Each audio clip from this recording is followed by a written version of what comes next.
You're watching Monty TV. I'm Jackie Karsh, sitting down now with Michael Brown. He's a partner at law firm Fenwick. Thank you so much for sitting down with me. Great to be here. So much of tech today is moving at light speed. The law does not.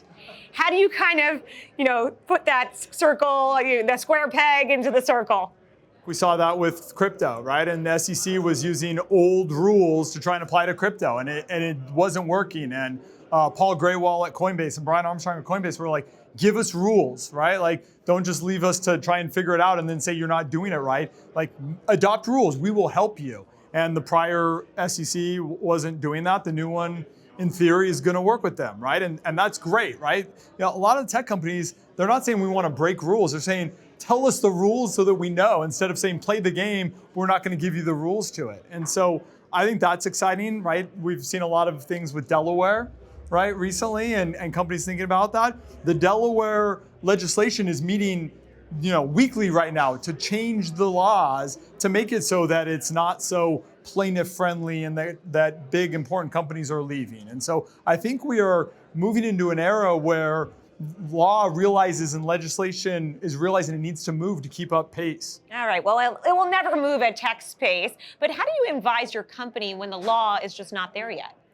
It's hard. I mean, look, I've worked with lots of companies that were moving fast and breaking things, whether it was Uber or Airbnb or Coinbase or whomever. And right, being at a tech company is inherently risky, right? A lot more of them fail than are successful. And so from my perspective, it's about making sure they understand the law and then a risk framework, a risk paradigm so that they can make an informed decision, right? If you do this, right, okay, this is what this means. Are you gonna end up in jail or is it you're gonna get hit with a fine, right? And I don't make the decisions. I don't say yes, no, right? I talk to clients and ensure that they understand, okay, here's the potential outcome of risks. Are you willing to take that? And so a lot of companies are willing to do it. And maybe there's a line somewhere on that paradigm where they say, we're not gonna cross this, but we're willing to take this amount of risk. All right, with all of this adoption of AI, what's Fenwick doing?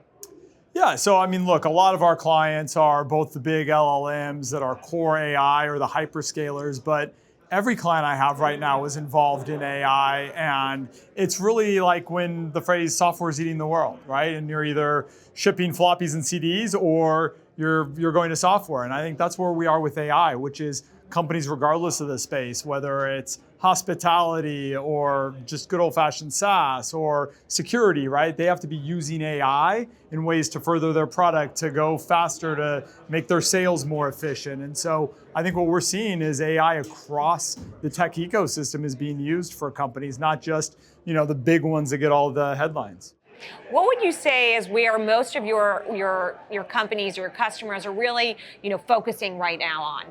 Yeah, I mean, so I think the verticals that are really busy and active and doing well right now, obviously AI and the hyperscalers and all those, but cybersecurity right now, right? You continue to see new breaches and privacy issues and hacks, right? And so cybersecurity continues to be a very busy industry. The dollars under management for CFOs and CTOs and CISOs, right, that are adopting the cybersecurity tools continues to grow. I think with the change in the SEC, right, crypto and Web3 and blockchain, right, that still hasn't been touched. That's still incredibly exciting, and we had some stifling of that technology with the SEC trying to come down on Coinbase and some of the other exchanges. And I think with that being released, we're going to see incredible traction there. And so I think there's a lot of exciting industries beyond the core focus on AI and OpenAI and Anthropic and Mistral and all those.